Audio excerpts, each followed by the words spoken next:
Ya, Assalamualaikum warahmatullahi wabarakatuh.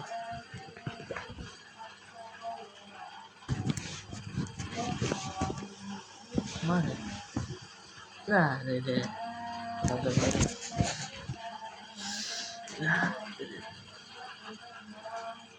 Saya akan memulai ya. Juz 19 mulai dari halaman 362 surat Al-Furqan ayat 21. Ya, Bismillahirrahmanirrahim.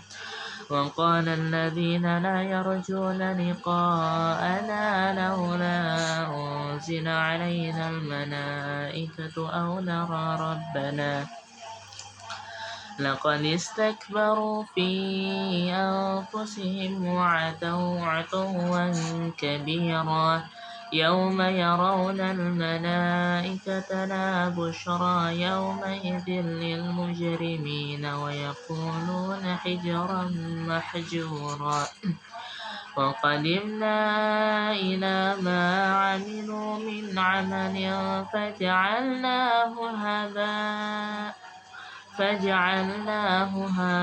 فجعلناه هباء منصورا أصحاب الجنة يومئذ خير مستقرا وأحسن مقيلا ويوم تشقق السماء بالغمام ونزل الملائكة تنزيلا لملك يومئذ الحق للرحمن وكان يوما على الكافرين عسيرا ويوم يعض الظالم على يديه يقول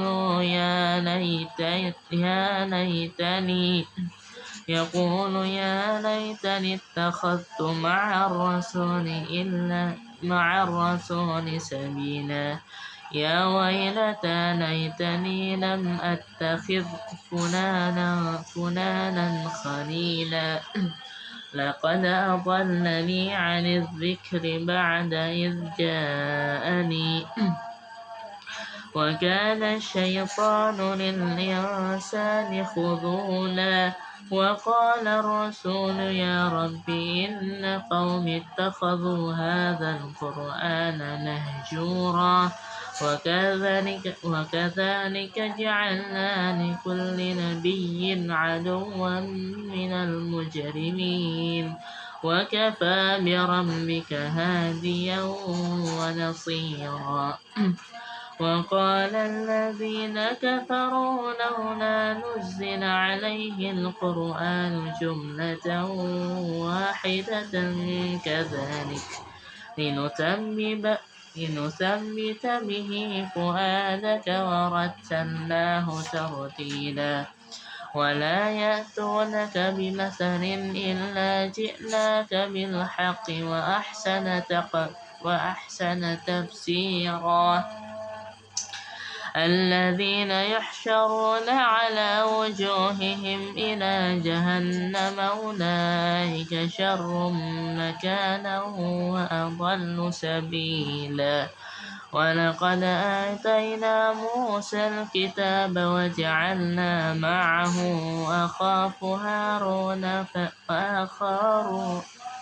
أخاه هارون وزيرا فقلنا اذهبا إلى القوم الذين كذبوا بآياتنا فدمرناهم تدميرا وقوم نوح لما كذبوا الرسل أغرقناهم وجعلناهم للناس آية وأعتدنا للظالمين عذابا أليما وعادا وثمود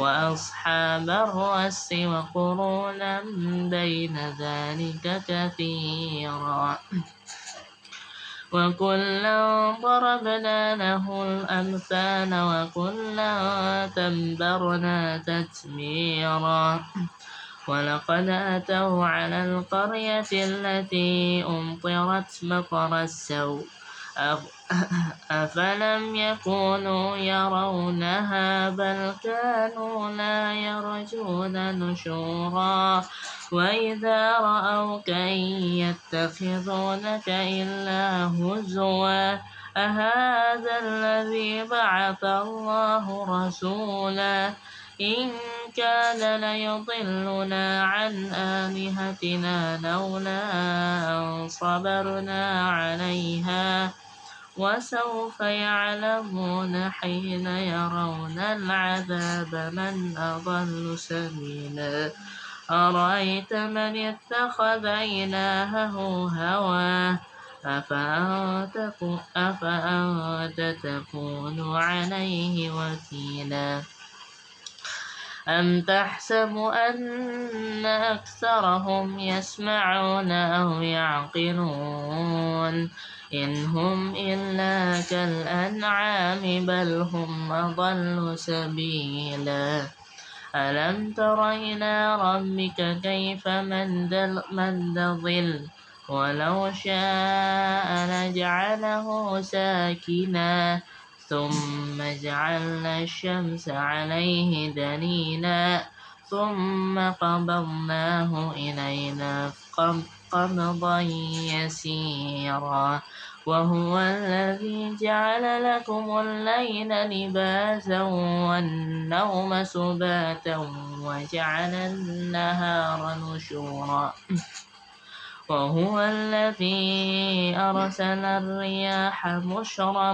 بين يديه رحمته وأنزلنا من السماء ماء طهورا لنحيي به بلدة ميتا ونسقيه مما خلقنا أنعاما وأناسيا كثيرا ولقد صرفناه بينهم ليذكروا فأبى أكثر الناس إلا كفورا ولو شئنا لبعثنا في كل قرية نذيرا فلا تطع الكافرين وجاهدهم به جهادا كبيرا وهو الذي مرج البحرين هذا عذب فرات وهذا ملح أجاج وجعلنا بينهما برزخا وحجرة محجورا وهو الذي خلق من الماء بشرا فجعله نسبا وصهرا وكان ربك قديرا ويعبدون من دون الله ما لا ينفعهم ولا يضرهم وكان الكافر على ربه ظهيرا وما أرسلناك إلا مبشرا ونذيرا قل ما أسألكم عليه من أجر إلا من شاء أن يتخذ إلى ربه سبيلا وتوكل على الحي الذي لا يموت وسبح بحمده وكفى به بذنوب عباده خبيرا الذين خلق السماوات والأرض وما بينهما في 6 أيام ثم استوى على العرش الرحمن فاسأل به خبيرا وإذا قيل لهم اسجدوا للرحمن قالوا وما الرحمن أنسجد لما تأمرنا وزادهم نفورا. Sajadah ya.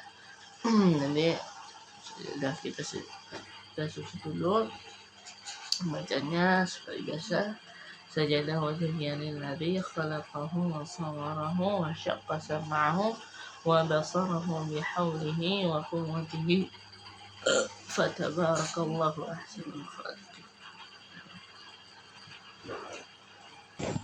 Ya, baik. Nah,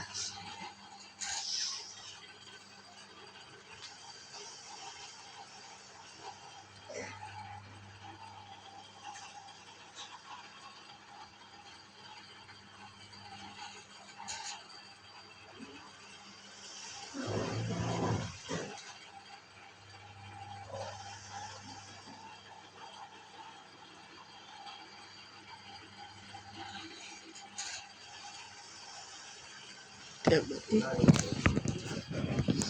baik, kita sudah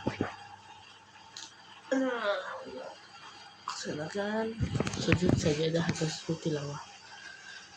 Baik, kita lanjut lagi. Bismillahirrahmanirrahim.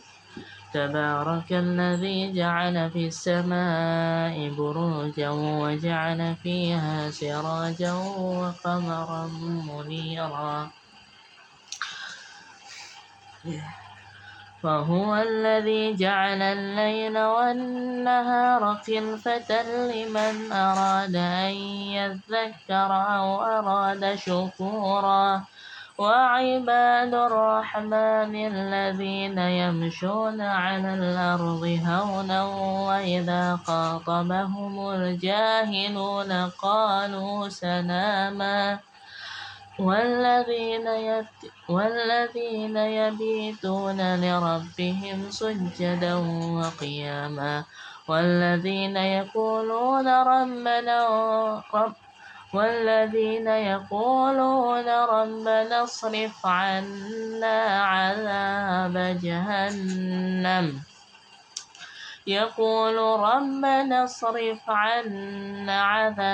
جهنم إن عذابها كان غراما إنها ساءت مستقرا ومقاما والذين إذا أنفقوا لم يسرفوا ولم يقتروا وكان بين ذلك قواما والذين لا يدعون مع الله إلها آخر ولا يقتلون النفس التي حرم الله إلا بالحق ولا يزنون ومن يفعل ذلك يلقى أثاما يضاعف له العذاب يوم القيامة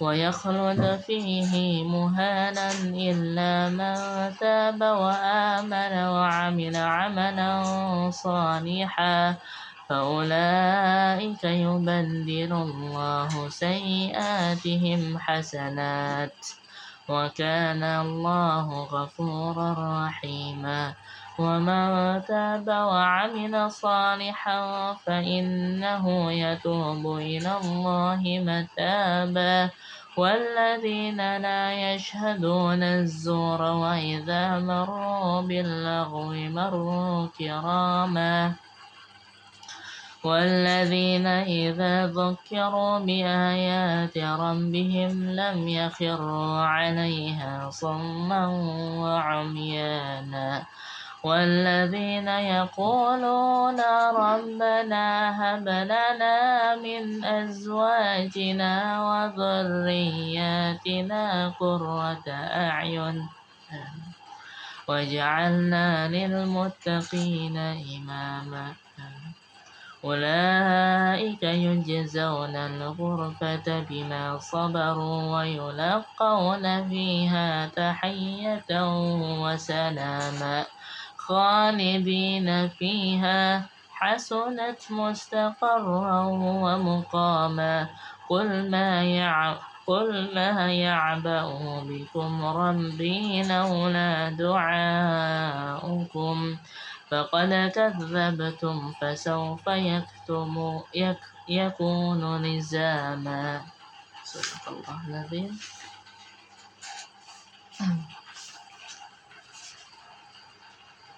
Baik. Langsung saja kita membaca Arba'in An-Nawawi.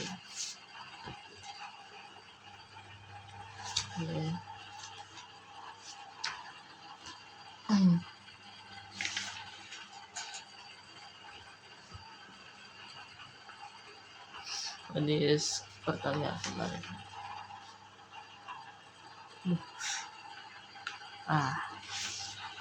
Bismillahirrahmanirrahim. An Umar radhiyallahu anhu أيضا قال بينما نحن جلوس عند رسول الله صلى الله عليه وسلم ذات يوم اطلع علينا رجلا شديد بياض الثياب شديد سواد الشعر لا يرى عليه أثر السفر ولا يعرفه منا أحد حتى جلس إلى النبي صلى الله عليه وسلم فأسند ركبتيه إلى ركبتيه ووضع كفيه على فخذيه وقال يا محمد أخبرني عن الإسلام فقال رسول الله صلى الله عليه وسلم الإسلام أن تشهد أن لا إله إلا الله وأن محمدا رسول الله وتقيم الصلاة وتؤتين الزكاة وتصوم رمضان وتحج البيت إن استطعت إليه سبيلا قال صدقت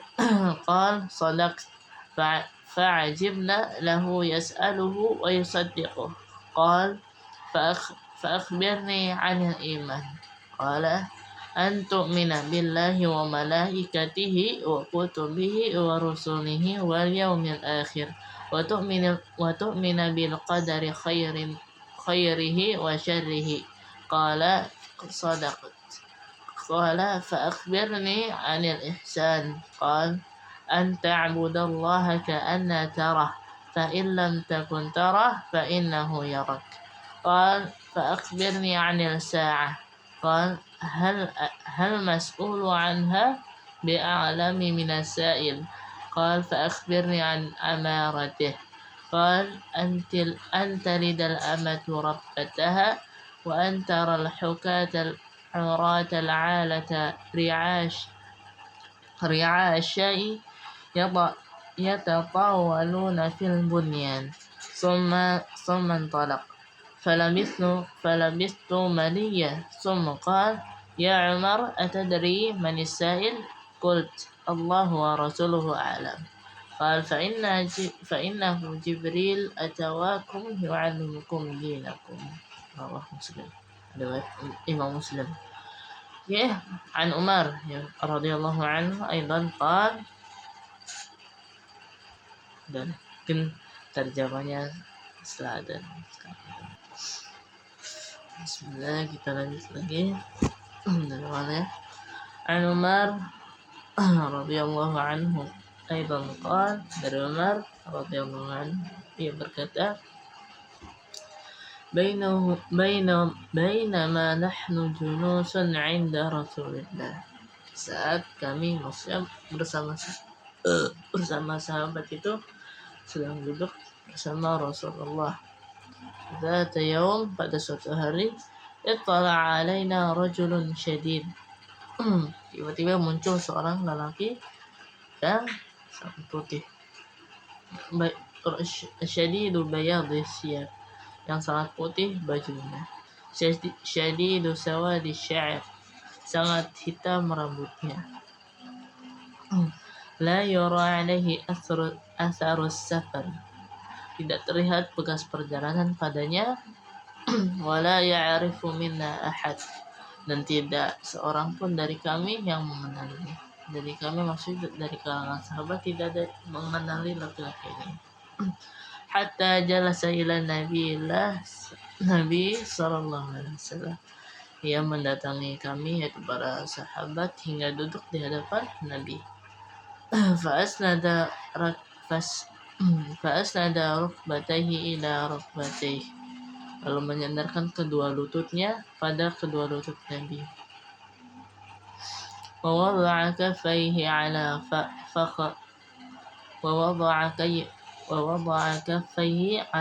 fakhidhayhi, dan meletakkan kedua telapak tangannya di atas kedua pahanya sendiri maksudnya.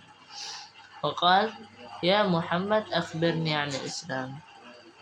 Orang itu maksudnya ini, ya Muhammad, beritahulah aku tentang Islam. Faqala Rasulullah, maka Rasulullah berkata, al-Islamu an tashhada an la ilaha illallah.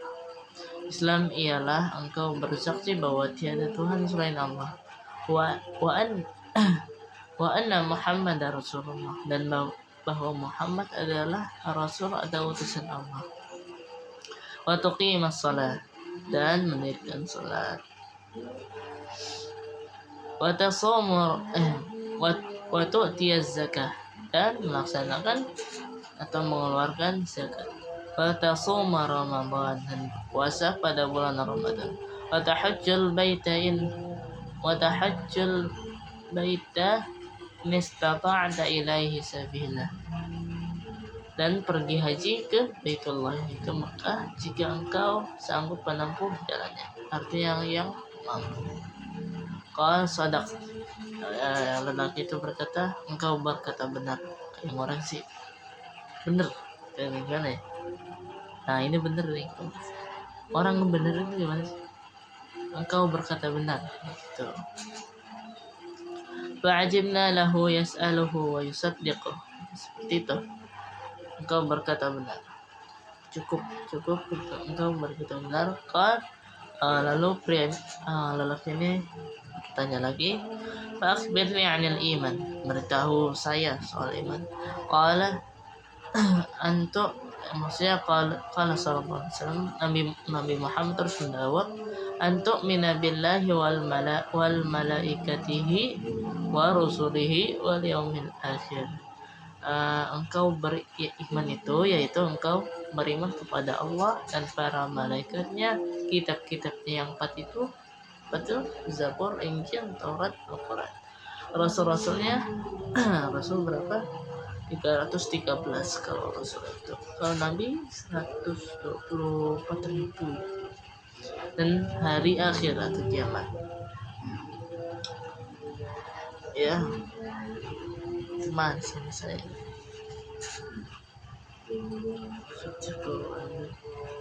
Wa tu'minu bil qadari khairi wa syarrihi, dan beriman kepada takdir yang baik dan yang buruk. Jangan yang buruk saja. Harus beriman kepada yang buruk juga. Tapi pasti itu yang terbaik dari Allah. Entah itu ujian kenapa. Kata laki ini, salat cukup. Qala, berkata laki-laki ini lagi, takhbirni 'anil ihsan. Sadak, saya engkau berkata yang benar.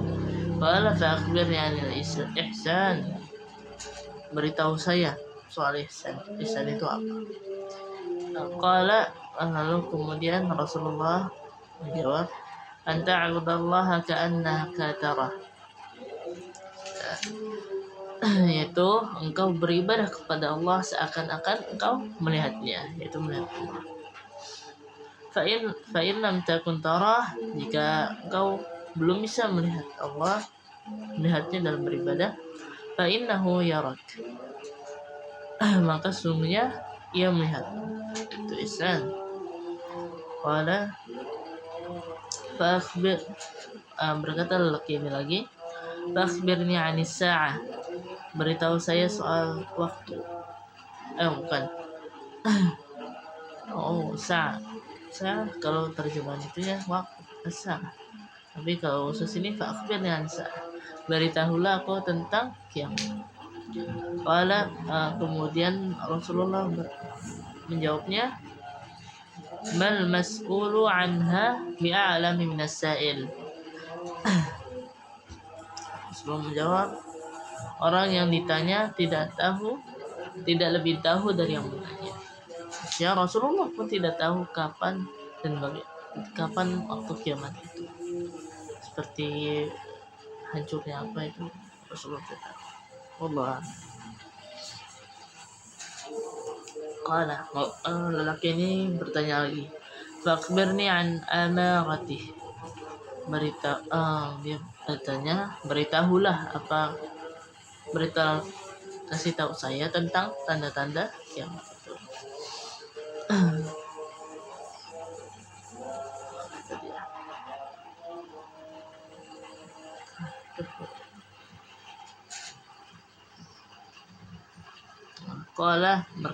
Kemudian Rasulullah menjawab,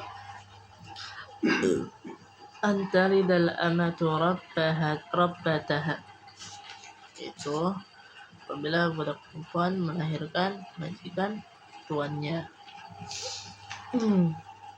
Wa antaral hufatal uratal alah, dan apabila kau melihat orang-orang yang dulu tidak pakai alas kaki dan miskin. Lanjutannya, tara ala ri'a asyai yatatawaluna fil bunyan, dan miskin menggembala kambing dulunya siang sekarang berlomba-lomba dengan meninggikan bangunan. Itu dan demikian. Tapi bukan berarti meninggikan bangunan pure tidak boleh kan. Membangun menara masjid itu boleh, sunnah, karena bahkan kalau penanda bahwa itu masjid itu sebuah sunnah. yang tidak boleh itu untuk bermewah-mewahan, bermegah-megahan, itu tidak boleh ya. Itu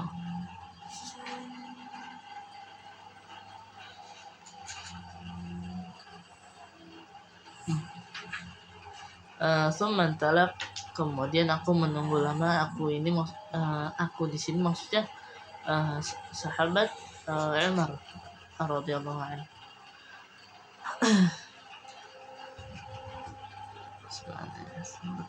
Falabistu maliyah, kemudian summa qala, kemudian Rasulullah berkata, ya Umar, atadri manis sa'il, wahai Umar, tahukah engkau siapa orang yang bertanya tadi, yang bertanya dari tadi itu siapa? Qultu, berkata Umar, Allah wa rasuluhu a'lam, bahwa Allah dan Rasulullah lebih tahu.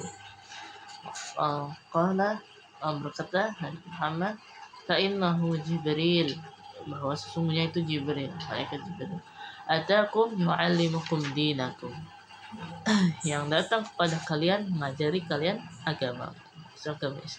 Jadi sebenarnya itu Jibril yang menyerupai seorang laki-laki, menyamar untuk mengajarkan sahabat-sahabat itu tentang agama Islam, tentang apa tadi? Islam, iman, ihsan, terus kiamat dan tanda-tandanya. Gitu. Kalau pakai wujud asli dan Jibril itu besar sekali ya, karena satu sayapnya itu mampu menutupi langit dan bumi. Jadi Jibril itu memilih untuk menyerupai seorang lelaki yang apa tadi ciri-cirinya nih, yang sangat putih bajunya, rajulun syadidul bayad yang sangat putih bajunya, sawadi sya'ar, sangat hitam. Terus sahabatnya belum kenal ini siapa nih, mungkin saling bertanya di situ ya. Itu di malaikat Jibril datang itu tiba-tiba untuk mengajari para sahabat tentang agama, mulai dari di Islam, iman, ihsan, kiamat dan Allah alam. Assalamualaikum warahmatullahi wabarakatuh.